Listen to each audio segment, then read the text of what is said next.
Ya estamos de regreso con nuestro oyente y con dos invitados súper de lujo, dos queridos amigos. Vamos a hablar de justicia. Estamos hablando con los doctores Julio Peña y con el doctor Manuel Conda, a quien le damos la bienvenida. Bueno, yo estoy encantada de verlos. Son dos jóvenes que lo he visto desarrollarse y crecerse como abogados y crecer bien. En estos días vi una presentación del doctor, de representante de Andrés Bautista en el proceso que se sigue contra personalidades en la que están todos los que están y no están todos los que están, de Odebrecht. Y ciertamente él decía que las últimas decisiones del juez Ortega había habido una negación de justicia o una falta de aplicación correcta del Código Procesal Penal.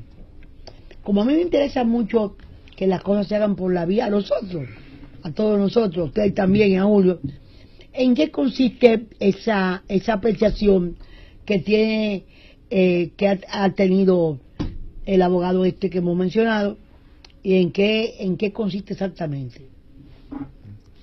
Bueno, en la última Está hablando el doctor Conde. Sí. Vamos a decir a voces. Después cuando hable Julio diríamos, decía Julio. Julio Peña. Especificar. Sí, Julio Peña, no es Cordero. Primero, buenas noches a todos los que nos escuchan. Saludos, Y bienvenidos. dar las gracias a ustedes por invitarnos a este espacio, Sí. que también somos unos seguidores asiduos. De entrada debemos decir que la barra de Jesús Vázquez Martínez presentó una serie de incidentes que en el curso de la audiencia, pues el juez decidió oralizar los incidentes. ¿Qué significa? Porque no está viendo mucha gente y hay que explicarle.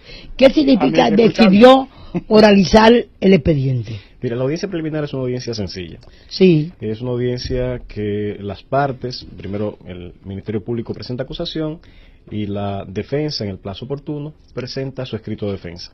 En esos escritos de defensa usualmente se ponen de manifiesto las llamadas excepciones e incidentes, que no es más que el conjunto de faltas y fallas que se le atribuyen a la actuación del Ministerio Público durante la fase preparatoria y que se le presentan al juez y que puede entender sea a declarar su incompetencia, como sería una excepción de incompetencia o de separación, como así se le llama en el nuevo código, que podría ser una excepción prejudicial, como ha presentado alguna barra, esto es que hay que resolver un asunto previo, como podría ser la nulidad, como el caso de Jesús Vázquez, que está alegando y solicitando la nulidad porque a él no se le llamó en la fase preparatoria y se le violó un derecho fundamental, que es el derecho de defensa, así como otros tantos incidentes. Porque hay una diversidad de solicitudes. Hay una diversidad Sí. de errores groseros y de solicitudes que obligan necesariamente a presentarlo al juez como una manera de que se solucione el caso antes incluso de que se inicie formalmente la Y audiencia preliminar. debe ser muy diversa la solicitud, de verdad. Sí, pero es correcto.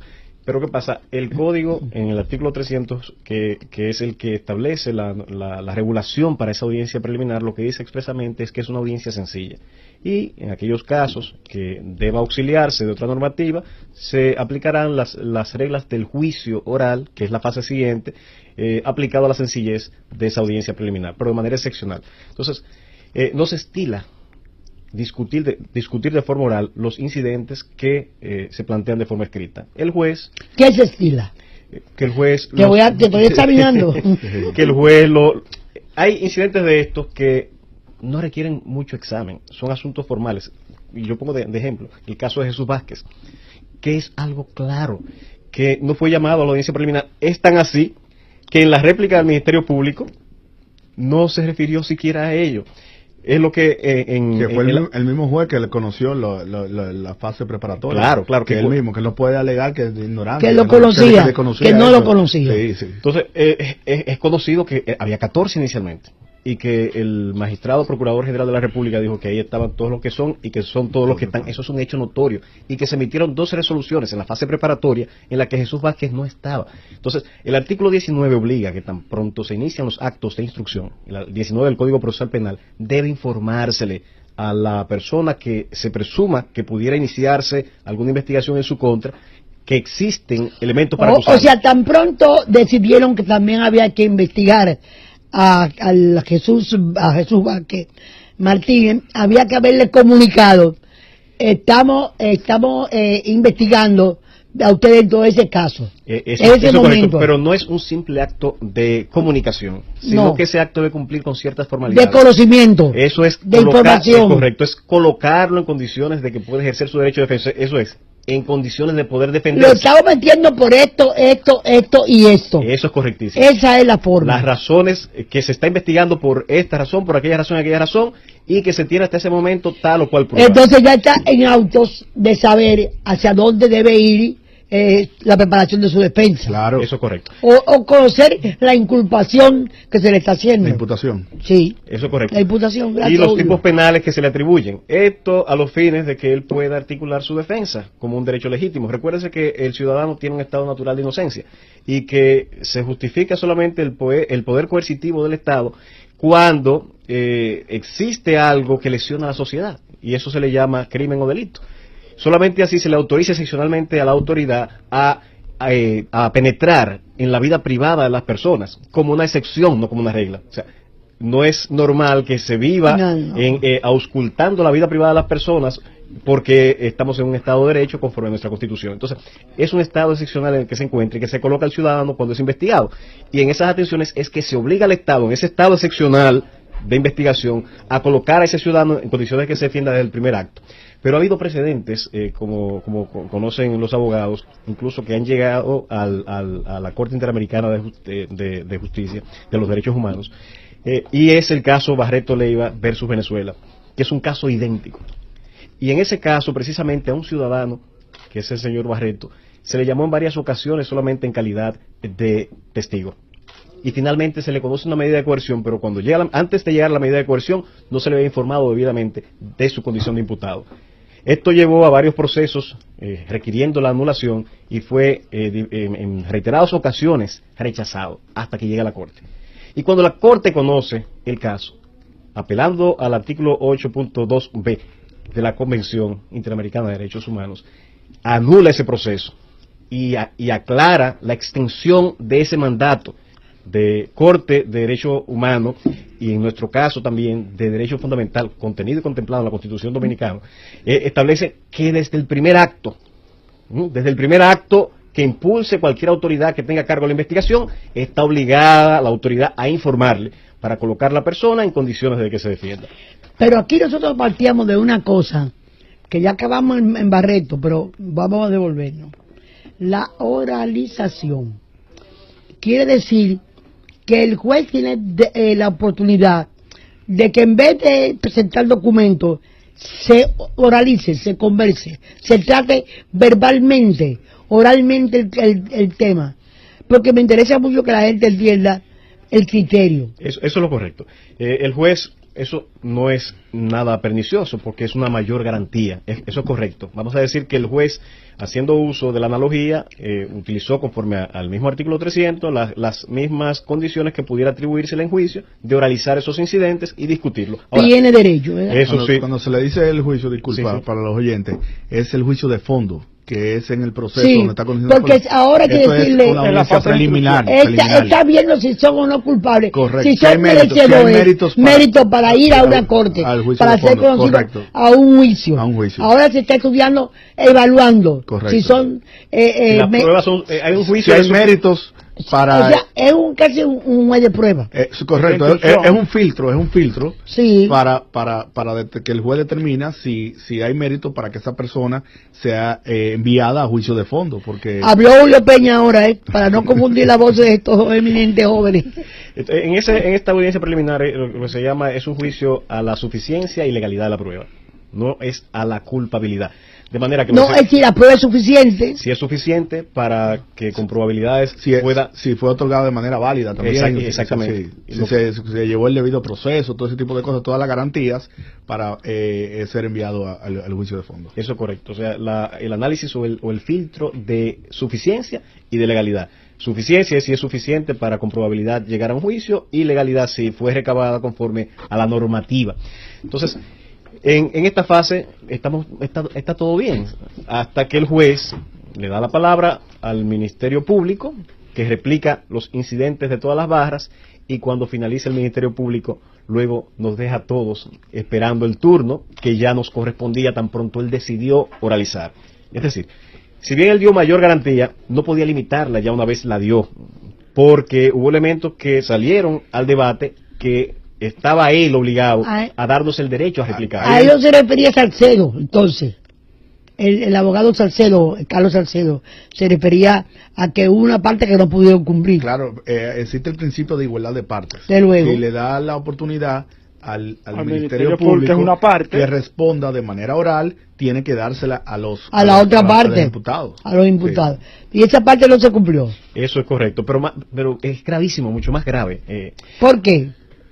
En el caso nuestro... A ver, hay que explicármelo todo. Mire, en el caso, en todas las barras había necesidad de replicar porque surgieron elementos nuevos, pero en el caso nuestro es dramático que el Ministerio Público, ante un hecho tan grave como decirle, mira, usted violó la ley, usted no me llamó como imputado en la fase preparatoria, usted llevó un proceso irregular de espalda a la Constitución y violándome todos los derechos fundamentales, aun cuando el ciudadano Jesús Vázquez era el único que no era señalado por las delaciones premiadas, era el único que no estaba en los primeros 14. Ante ese alegato tan contundente, entonces, el Ministerio Público no dijo nada. Entonces, por segunda vez, o sea, vuelve... Pero fíjense lo grave de esto. ¿Qué es lo que le estamos diciendo? Esto es lo que se asimila a un tipo de aquiescencia. No se trata de un simple alegato de derecho, era un hecho que el Ministerio Público tenía un único momento para referirse, porque él, en el procedimiento, no se estila que haga un escrito de réplica en esa fase.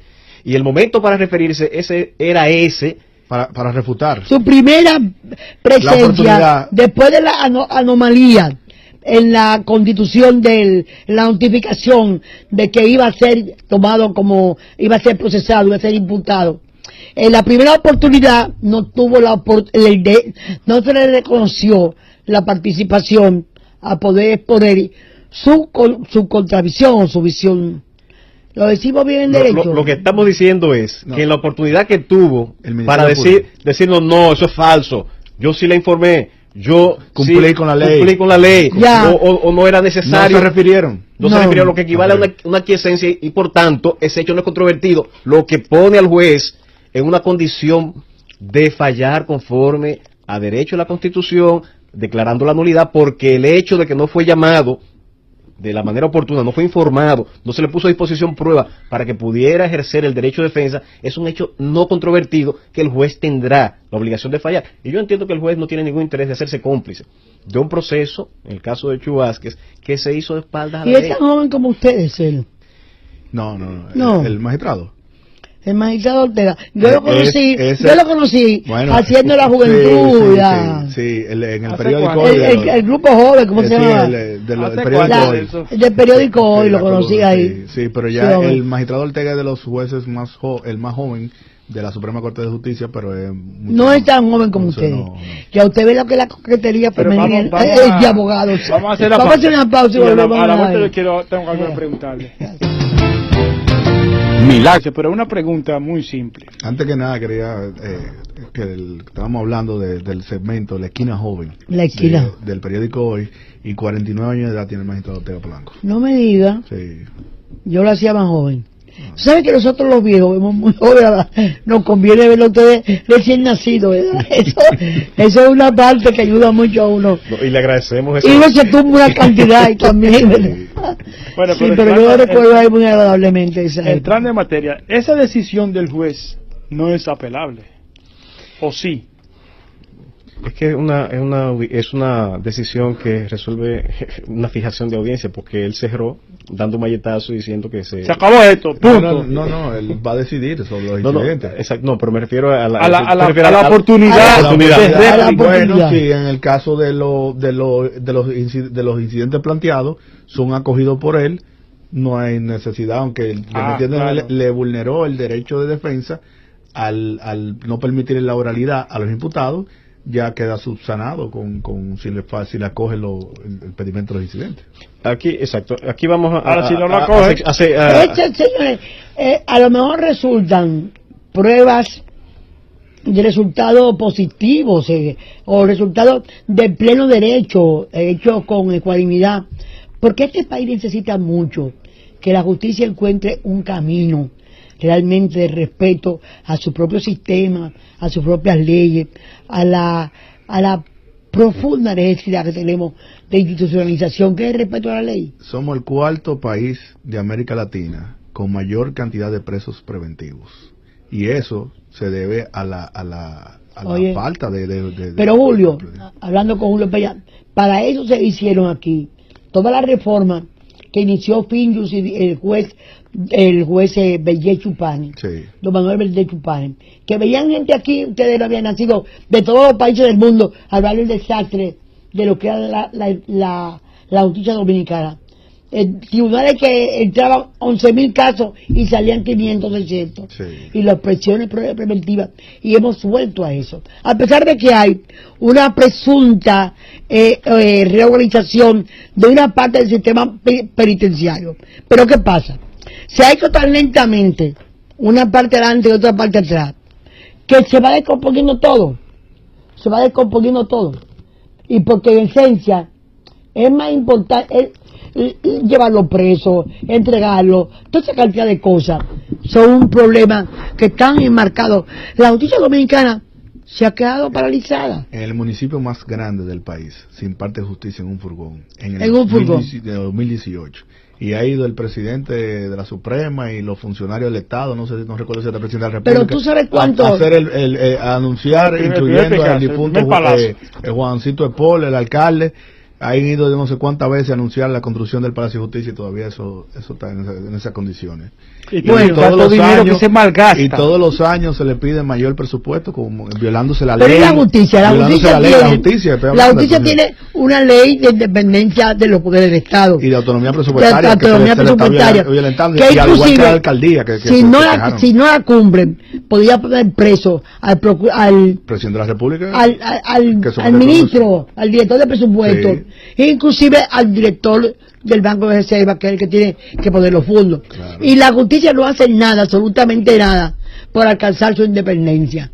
Entonces, que sean estos casos los que hagan surgir una visión de independencia con credibilidad en estos casos que estamos conociendo, que afectan tanto el derecho que tenemos los dominicanos a vivir una vida sin corrupción, ¿verdad? Sí, mire, particularmente nuestro país le hace falta ejemplos que se han dado en otros países, como es el ejemplo del juez Marshall, que todavía sigue siendo el juez ícono en la historia de ese país.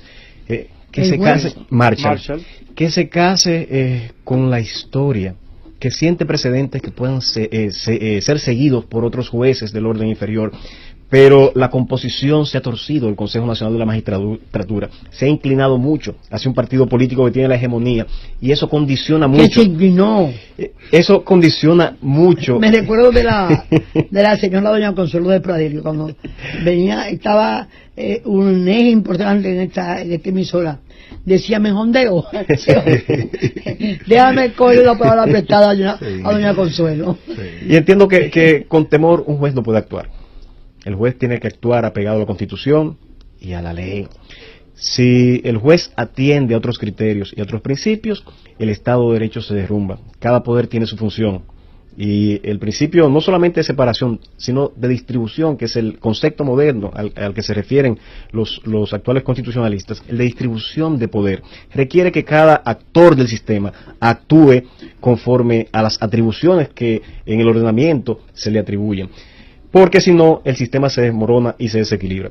El guardián de los derechos del ciudadano es el juez, en este caso de la instrucción.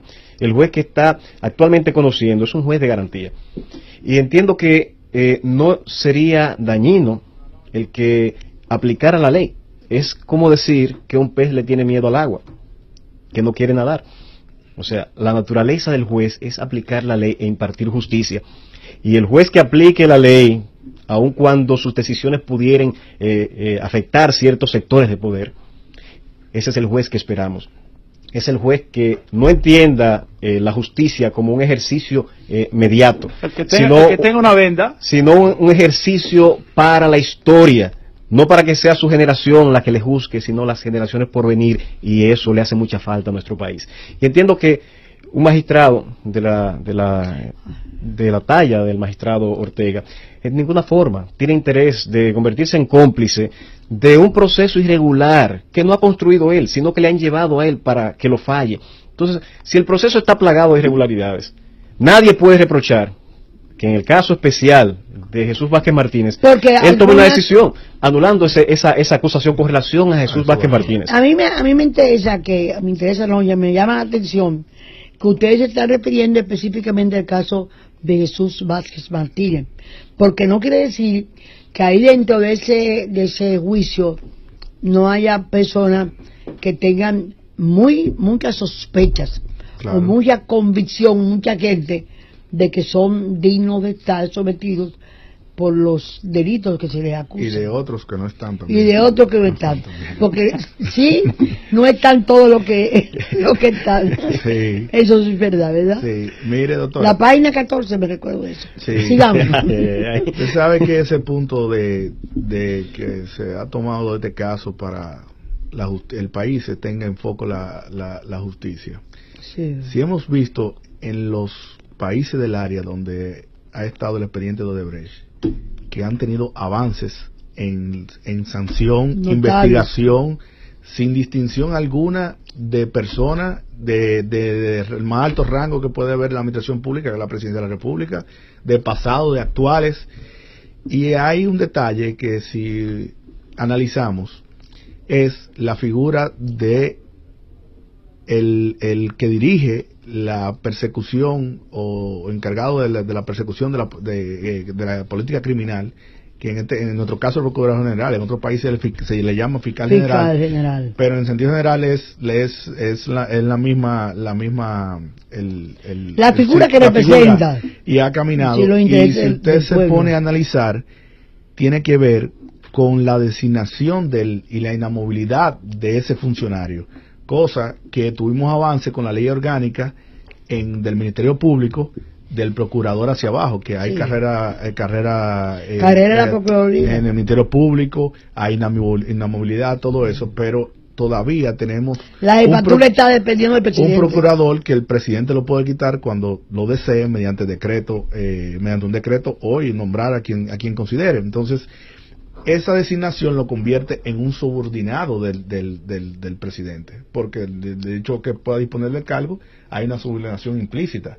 Entonces, en caso, por le puedo citar el de Colombia, la forma de designación es que el presidente somete una terna y la Suprema Corte de Justicia decide que el Ministerio Público tiene que trabajar en coordinación con el Poder Judicial. Sí. Uno persigue, acusa, investiga y acusa, y el otro sanciona, el otro condena, juzga y condena.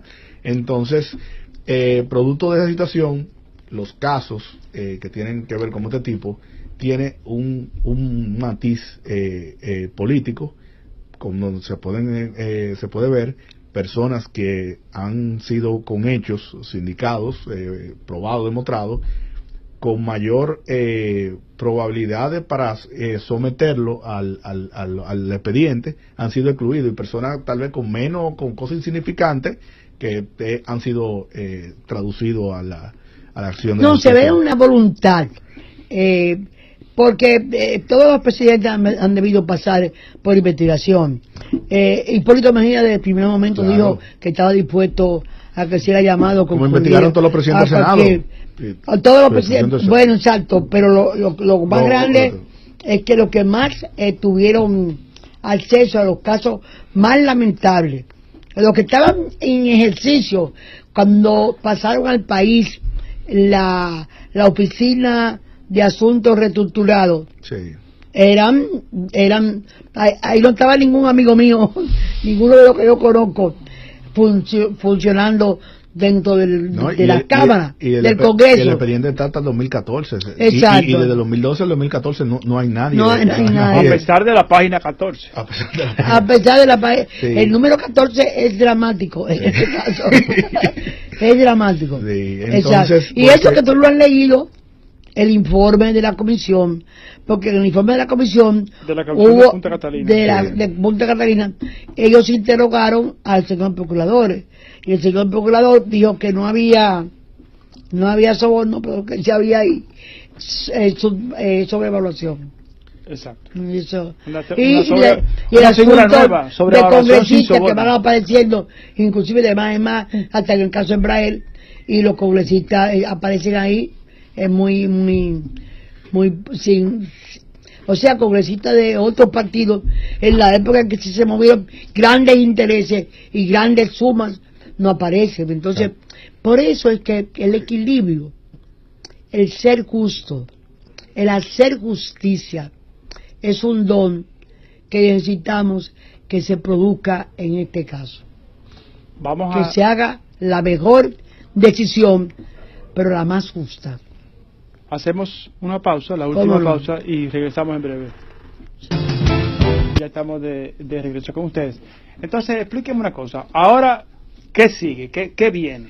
¿Cuál es la cronología? Se va a reanudar la audiencia el martes que viene, ¿no? Sí. Mira, yo particularmente espero que el juez, haciendo uso de sus facultades, decrete la nulidad. Yo particularmente espero, porque están dadas todas las condiciones con relación al caso de Jesús Vázquez Martínez. Y digo esto por lo siguiente. Nosotros presentamos el incidente de nulidad porque se le violaron los derechos fundamentales, esencialmente el derecho de defensa, al no ser llamado a la fase preparatoria y ser llevado al paredón directamente con una acusación irregular, y el Ministerio Público no lo refutó, lo que equivale para mí a una aquiescencia. No hubo manera de refutar ese argumento y por tanto el juez no tiene más que admitir que este procedimiento es nulo e irregular y no tiene que esperar a más tarde para solucionarlo. Ese es en el escenario particular de Jesús Vázquez Martínez. No sé si Julio tenga alguna percepción con relación a lo demás. No, hay otros casos que hay tema de discusión de prescripción y ese tipo de cosas, pero donde hay la nulidad más grosera o más grave, en el caso de Jesús Vázquez Martínez, que entendemos que el magistrado no tendrá opción de acoger la solicitud de nulidad, el incidente, en virtud de que es una gente que conoce bastante lo que son las garantías fundamentales. Sus libros son de doctrina para uso diario de los jueces y de los abogados penalistas, donde tiene todas las garantías del debido proceso y todo lo que tiene que ver con el Código Procesal Penal, que le seguimos llamando el nuevo Código Procesal Penal, pero ya tiene unos años ya. Entonces, en ese caso, en el caso de Suba, que eso lo que hay más, que como dijo Manuel, el Ministerio Público no se refirió, no refutó lo planteado. Entonces, en el caso, como una máxima que dice que el que calla otorga, ¿entiende? Entonces está admitiendo los hechos y lo que dice ahí, los alegatos.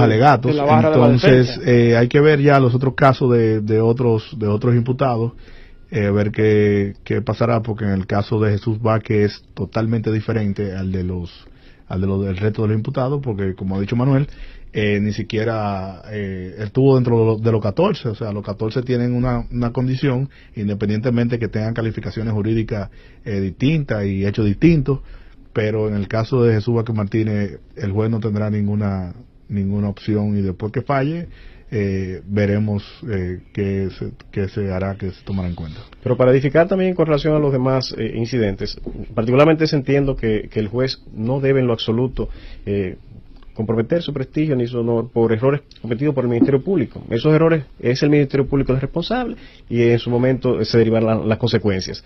Entiendo que no tiene ningún interés de convertirse en cómplice de un proceso irregular, como lo hemos dicho en reiteradas ocasiones. Ahora, de cara al proceso como tal, ¿qué es lo que se aviene? ¿Qué es lo que se espera? Que el juez se presente, y con relación a una parte de esos incidentes que tiene que conocerlo de manera previa, él tiene que pronunciar necesariamente. Obligatoriamente. Con relación al nuestro, tenemos obligación actual. Sí, hemos presentado un escrito de defensa contundente que demuestra su inocencia. Ahora entendemos que esa irregularidad es tan contundente que no vamos a tener siquiera que abocarnos a ese conocimiento. No diste tú por él, pero deja que sea su capacidad teórica la que encuentre la salida adecuada, ¿verdad? Y eso aspiramos. Pero hay otros incidentes, como fue un incidente de sección de inconstitucionalidad, que es la misma ley que rige el procedimiento constitucional, que establece que debe conocerse de manera previa. Eso es un incidente que él debe fallar, sea rechazando o acogiendo. También hay incidentes de separación que se traduce en la jerga ordinaria como una incompetencia. Esto es que se ha llevado, se ha arrastrado a todos los imputados a la jurisdicción privilegiada,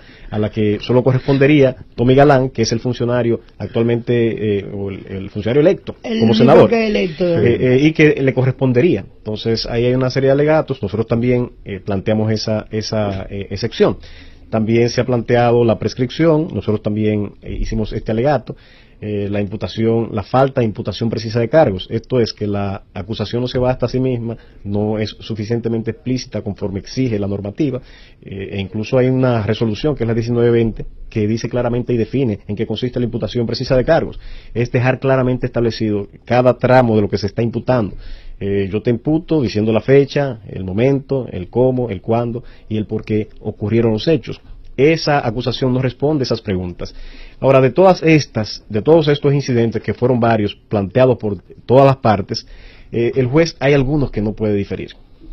¿Qué es esto de diferir? Bueno, acumularlo para fallarlo conjuntamente con el fondo del auto de apertura de juicio. ¿Del auto de apertura de juicio o el de no lugar? Entonces, esos incidentes que debe conocerlo de manera previa conforme a la ley, como usted decía, yo no puedo comprometer mi decisión, sino adelantar la decisión del juez, porque el juez, al fin de cuentas, es que tiene la policía y la decisión en cuanto a los planteamientos de las partes. A nosotros nos corresponde rogar y a él fallar.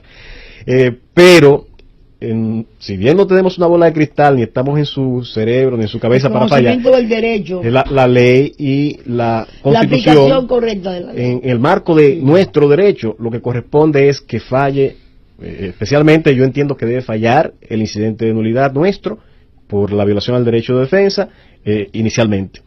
Debe referirse a las excepciones de incompetencia, porque lo primero que tiene que hacer un juez antes de comenzar el conocimiento de un proceso es analizar si tiene facultades o no para conocerlo. Que la falla a favor o en contra, bueno, esos son ya análisis que quizás no se tenga el espacio. Exacto, habría que analizarlo caso por caso. En el caso de Chu Vázquez no tiene la condición de senador actualmente, por tanto no le correspondería.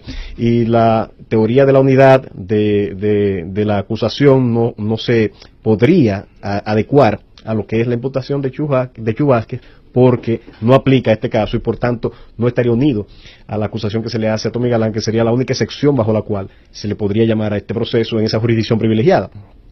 Está el tema de la prescripción, esa quizá pudiera soportar otro tipo de análisis, y la imputación precisa de cargos. No tenemos mucho tiempo. Bien. Porque la prescripción es un asunto de tiempo. Sí. hay que estar fecha por fecha, tiempo por tiempo, ¿verdad? Sí. Es así la cosa.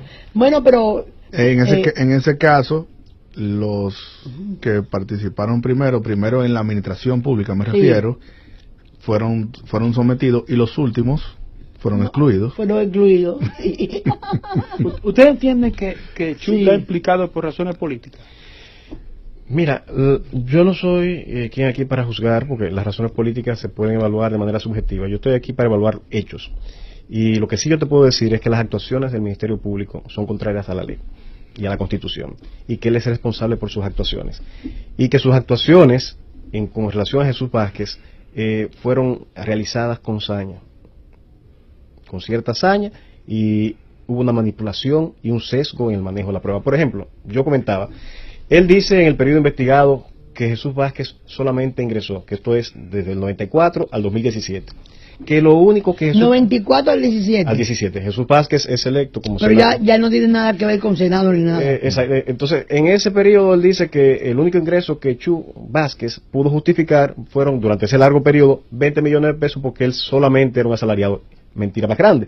Solamente tenía que desplazarse a la provincia de Melitreac Sánchez, y todo el mundo sabe que desde el año 1974 es un connotado productor agropecuario, que su principal actividad siempre ha sido la cosecha. Y eso coincide con su declaración de impuestos. Lo más grave es esto, Cuando analizamos la declaración de impuestos internos, que es una información que un buen investigador debe tener a mano.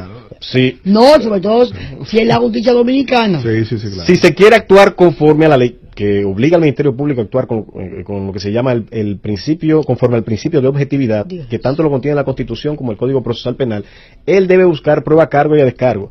¿Y cómo es posible que lo único que él encontró fueron las certificaciones del Senado de la República y que las declaraciones de impuestos, que es una información también pública, que triplica o cuadruplica lo que él encontró, y que el no podía Senado presentarse? solamente puede hablar de los salarios. De los salarios, claro.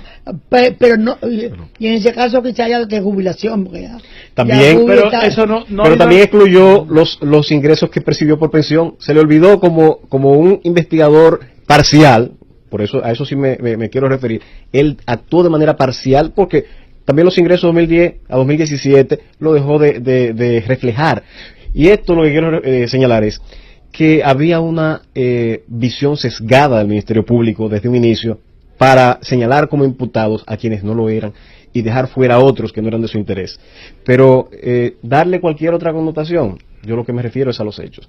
Y fíjate, si el Ministerio Público no hubiese tenido esa actitud sesgada en su investigación, si hubiera dado interno. Claro, Chu Vázquez justifica más de 101 millones de pesos declarados, no que él presenta que la tiene. Tenemos certificaciones de más de 100 empresas depositadas ahí en el expediente que certifican que tienen relaciones comerciales con Jesús Vázquez Martínez desde algunas del 74, otras desde el 80, del 90, que establecen incluso los flujos de intercambios comerciales, pero más grave aún, en impuestos internos constan más de 101 millones de pesos que en esa información pública que recibió de ingresos. Entonces, el Ministerio Público no pudo recibir esa información, como tampoco pudo ir al Senado de la República para darse cuenta que Chu Vázquez Martínez votó de manera contraria, de forma reiterada, casi en contra de todos los proyectos presentados en los que estaba involucrado Odebrecht.